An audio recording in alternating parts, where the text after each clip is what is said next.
Hey Waffle Gang, I do hope you're well. My name is Mark and today we're checking out some more relationship stories.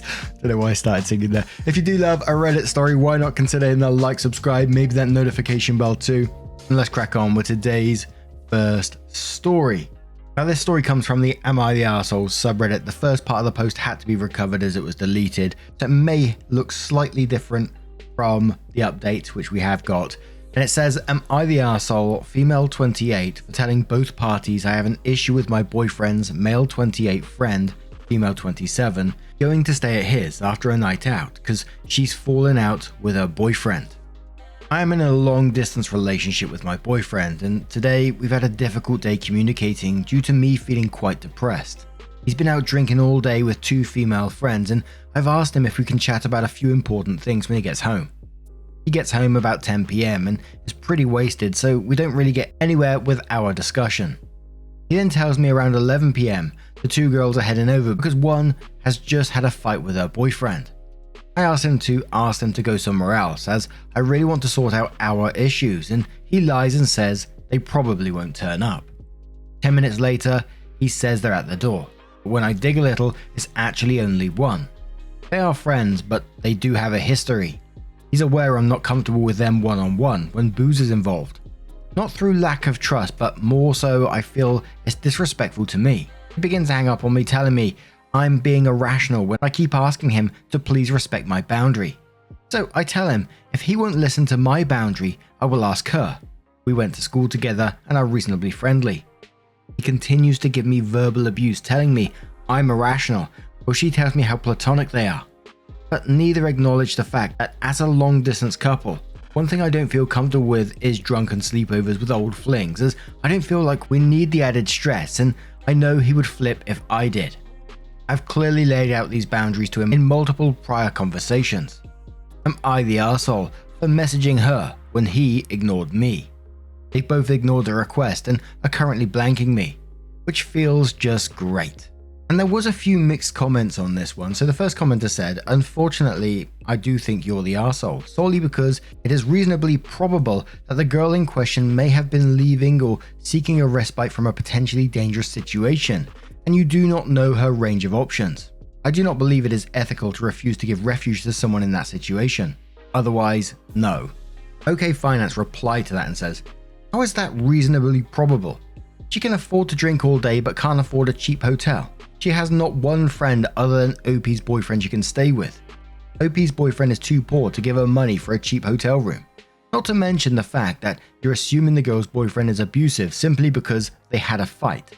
There is nothing at all probable about your scenario, but I think it's quite probable that OP's boyfriend doesn't understand reasonable relationship boundaries and will probably be an ex-boyfriend soon. Not the arsehole. OP responded to that and said, I really appreciate both points of view. I too was concerned about this, however, she intentionally turned down a lift with her best friend, the other girl, to go to my boyfriend's house instead. These two have a history and her boyfriend is already quite upset by her friendship with my boyfriend. Also, when I asked her, I was very kind and reiterated it really wasn't her responsibility, it was his, but I hope she understood. Critical says no one's an arsehole here. Is this type of behavior a deal breaker to you or not? Don't get caught up with trying to change his mind. Drag it out for years and we're on here in 5 years asking why y'all even got married. Antique Cranberry says not the arsehole, they are obviously up to something and he doesn't care about you. It must be heartbreaking for you, but that's the truth. Leave this guy, he's best suited with his friends. You kinda overdid it by reaching out to the girl he is with, as she doesn't owe you any loyalty, unlike your neglectful boyfriend. Reconsider this relationship because these following incidents are unlikely to end. You won't stop this. He'll more likely hide the future chances of you finding out. Northwest Passenger says you're the arsehole. You're trying to use your friend to police, limit, or change your boyfriend's actions. His actions are his own and he is solely responsible for them. He has repeatedly crossed your boundaries and this should have broken your trust in him. Why hasn't it? Taking a long view, suppose your friend had said, you are right, I am leaving. I would have been fine this time, but what about the next and the one after that? If you can't trust your boyfriend now, then when will you be able to trust him? You should decide if it's time to find someone else who loves you back and is deserving of your trust. Reddit says, not the arsehole, but 1. You were never going to solve conflict while he wasn't even sober. That's a terrible idea, don't try it. 2. You did not set a boundary, you made a command. Boundaries are always things within our control. You can't hang out with my boyfriend is a command. I won't date people who drunkenly cheat on me and continue drinking or whatever is a boundary. I won't date people who ditch important relationship conversations to get drunk with their friends is a boundary. 3. If you don't trust him, own that and break up with him. It sounds like there's plenty of issues in this relationship and it's best left behind anyway. And just says not the arsehole, he's showing you he doesn't care about respecting your boundaries, and in a long-term relationship that is paramount to a healthy, trusting relationship. The fact that they've both chosen to ignore you is extremely cruel. I think it's time you take a step back and really think about what kind of partner you want in your life and why you think these red flags aren't important. You deserve better. And I gotta say, as I was listening to this, listen about that relationship and how it works and stuff was certainly giving me red flags, of course. So OP does update the post and he says, I would love to hear what people feel a fair compromise would be and also if I need to consider if my expectations are too high. For context, the Clique is my boyfriend, 2 girls and 1 guy. I attended school with the girls and briefly dated my boyfriend's friend 6 years ago. They also have all gotten off with each other in the past, kissing only/casually. My boyfriend and I began dating in December 2022. I've known him since childhood, but we lost touch for over 15 years. At the beginning of the relationship, I sensed negativity from this group of friends, but was reassured by all there was no issue. My boyfriend and myself also cleared things with his friends who I had dated, who assured us that there was no unresolved issues and that he was happy for us. Fast forward 3 months and they were drinking and booking a holiday. My boyfriend initially invited me, but the group stated they didn't want it to be a couple's holiday, and therefore didn't want me to go.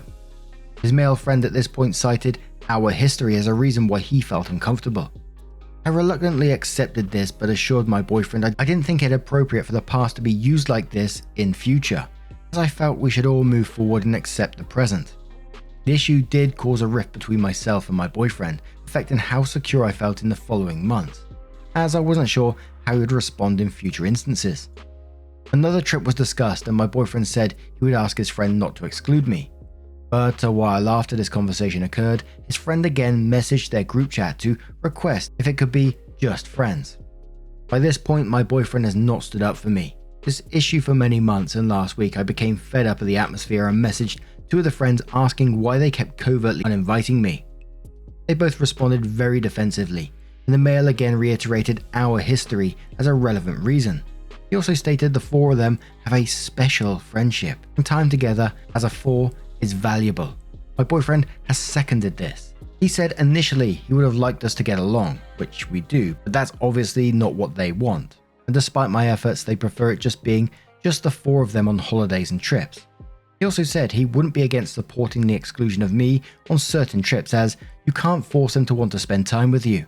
All I want is for us all to be mature, squash it and move on, but it does feel like no one wants to do the same. It also feels like my past dating history is being unfairly used to justify this. I have no issues with him remaining friends with them. I only take issue with the cliquey nature and feel strongly that this can't coexist healthily with our relationship. I'm very comfortable with conflict resolution and would happily move past this, but I sense these people aren't and won't want to. We are currently on a break while we both evaluate our boundaries. I know I shouldn't pass the blame on to his friends, but it does aggravate me that their preferences are having such an impact on our relationship. And rather than ask them to reevaluate their position, he finds it easier to blame me, telling me, you're letting it ruin us. And there were some relevant comments on this one where OP replied to him. Athena says, they are a really childish group and your boyfriend is really no help. Don't force yourself into that group dynamic. It doesn't sound like it would be fun or healthy for you. If I was in your position, I'd develop friends and hobbies outside of him and his friend group. Take some trips without him. Don't make him the center of your life and don't give the stupid friend group the pleasure of knowing you are bothered. You should also consider, is he balanced in the amount of time he is spending with you, taking trips with you? If not, then have a discussion with him and decide if the relationship is worth the drama. Opie says, that's the thing. I generally don't have complaints about how he splits his time. We're long distance and I live in England for the most part and them in Ireland, but myself and him visit back and forth. I just don't like the precedent that it's okay for me to be excluded from future trips from the get-go. But at the same time, if he himself is saying, I want it to be only the 4 of us, I don't know how to feel about that, considering the way it's all happened. I'm torn between respecting his wishes and ignoring them, or insisting on more respect. OP finishes with a final comment and says, "Thanks all. I really appreciate all the views given. I've explained my feelings to death and I've now walked away. I cannot maintain self-respect while accepting a partner who harbors/encourages this type of exclusion and quite frankly bullying towards me. It's an extremely hard choice, but a needed one for my own sense of self and peace of mind." And like I always say, I know it's going to be incredibly hard. That's, you've been with this person for a long time, but at the same time, I think this is a good outcome for you. Why would you want to be a part of that? I just couldn't help but feel like their little special friendship, as they called it, isn't going to change anytime soon, and you're going to be constantly being neglected. And your boyfriend isn't going to be backing you up in any way, shape, or form. This is it. That's what you're going to be getting. So I'm glad you took the step to move away from that, and I think it'll be positive for you in the end, although you may not see it that way at the moment. But what do you guys make of this situation? Let me know your thoughts down in the comments below, and let's move on to another story. This story comes from a throwaway account, and it's titled, "It's now or never for me to have kids, and my fiance told me he's not ready, and I'm devastated by his decision. My fiance and I have been together for a couple of years now. When we first started seeing each other, we were both on the same page as far as goals for a relationship. We both wanted a child and to get married. Everything has been great. I adore him and I know he loves me as well. I've never had such a great relationship. Recently, I've been faced with some medical issues that have left us with a choice to have a child now or never have one at all.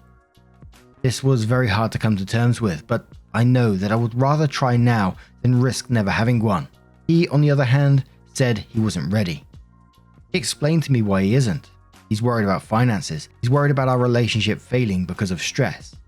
Every worry he has is completely valid, and I don't fault him one bit. He himself has cried to me over this decision and has expressed how sorry he is that he can't commit to this right now. I'm absolutely devastated that he doesn't want to go for it. I'm stuck between assuring him that his fears are valid and also being upset at him. And I hate that I'm upset with him. I'm having a hard time being intimate with him right now. I'm holding so much sadness. How do I move forward in our relationship in a healthy way?" OP explains more about the medical issue in the comments and says, "I had high-grade precancerous cells found in my cervix. They recently removed them, however my margins were not clear and they found endocervical involvement on the tissue they removed. From what has been explained to me by my doctor, it is very likely to return and I will need to go do this again. They removed quite a lot of my cervix during my last procedure and I'm left with enough to have a healthy pregnancy, but once they do it again, that won't be the case anymore. Cervical cancer is slow to progress, so the prognosis is, as far as that is concerned, isn't bad. They are monitoring closely to make sure it doesn't get to that point. He's been heavily involved and understands all of my medical issues. He's been a great support. He isn't worried about me not being there, as far as that, or if he hasn't led on to me. He has expressed that he is worried I'll wake up one day and decide I don't want to be with him anymore. And that was one of his worries as far as trying for a baby goes. But I don't understand that one. I've never given him any indication that I don't want anything but him. And I can't figure out why he's concerned of me doing that. But I also don't want to dismiss that fear either. I've decided already to have a hysterectomy. I just really wanted to try for a baby first. Like you, I don't trust that the cells won't spread slowly, but I was reassured I would be okay if we wanted to go for it first. I progressed quickly, within a year, from a normal PAP to CIN3, which is, as far as I can tell, a pretty quick progression. Now that this decision has been made, I think I need to go to my doctor and request that I have the hysterectomy." God, what an absolute difficult situation. I just can't help but think, and I know it's probably been done a million times and it might be pointless me absolutely saying it, but a deeper conversation to be had to express those worries that he has. You said he's worried that one day you'll decide not to be with him anymore. I wonder if you can get maybe a relationship counselor involved, just to squash those worries if possible. Because I think you're absolutely right not to invalidate his feelings on what he's feeling.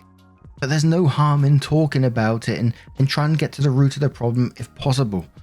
Someone says to OP, says that this is tricky as if you choose to accept this decision then you potentially lose ever having children.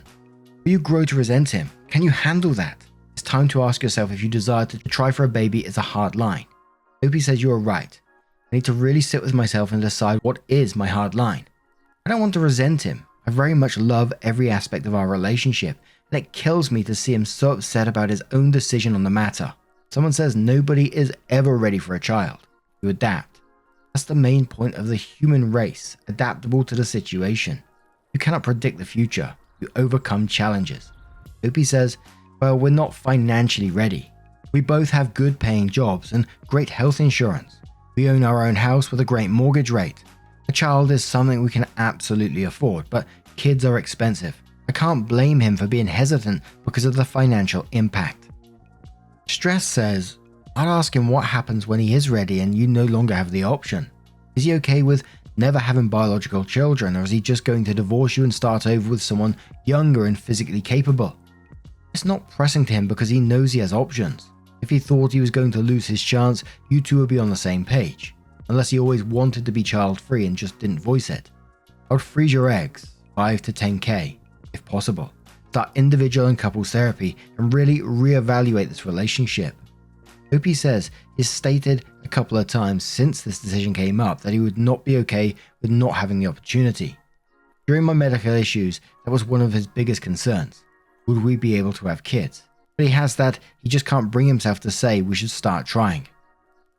Adorable Life says, Opie, I'm very sorry to hear about your medical challenges. I hope whatever course of treatment you have goes smoothly. Your feelings are valid. You can empathize with him while also being angry about your situation and his desire to not have a child at this moment. I think you two are going to have to decide what can you both accept and move forward. Can you accept not having children? If not, you might have to end this relationship. Likewise, does he recognize the pain that not having children might cause you, and is he okay risking losing you? I think you two are going to have to talk about what you both can accept moving forward to see if there is some common ground. If not, it may be in both your interest to go separate ways.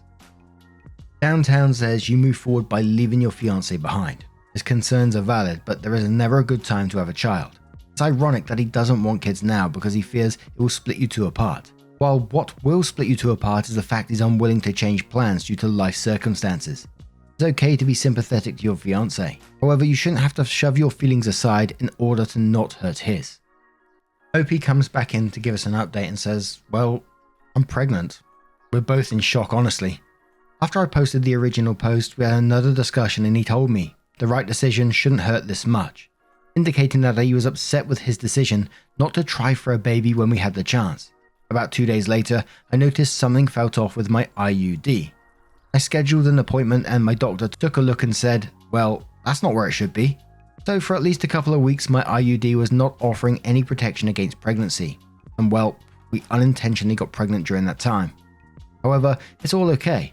After I had my IUD removed because of its misplacement, he told me he didn't want me to get back on birth control. So while it was unintentional to get pregnant, it's not unwelcome from either of us.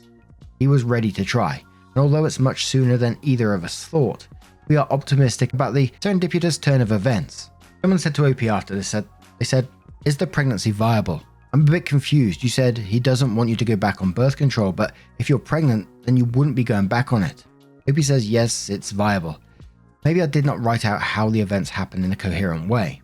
My IUD felt out of place. I made a doctor's appointment the next day to get it checked, and the doc confirmed it had fallen from my uterus. We were unprotected from pregnancy during the time it was misplaced, and I happened to be in my fertile window while this had happened. My IUD had to be removed. My fiancé and I talked, and he said he didn't want me on birth control anymore anyways, so I did not get my IUD replaced. Moving forward from this appointment, we were not going to be actively preventing pregnancy. But as it turned out, I had gotten pregnant while my IUD was in, but not in my uterus. We were both not expecting that. We obviously knew there was a chance of it because my IUD was not where it should have been, but it was still not planned and took us by surprise. We are happy with the surprise though. It was about a 2-week window of getting my IUD removed and finding out I was pregnant. Well, I guess that's that then. But now I'm going to turn this one to you guys. What do you guys make of this situation? Let me know your thoughts down in the comments below. And just a huge thank you from the bottom of my heart for getting involved in today's stories. Your love, your support, your time always means the absolute world to me. So thank you so much for being involved. And hopefully I'll see you in the next one. Take care and much love.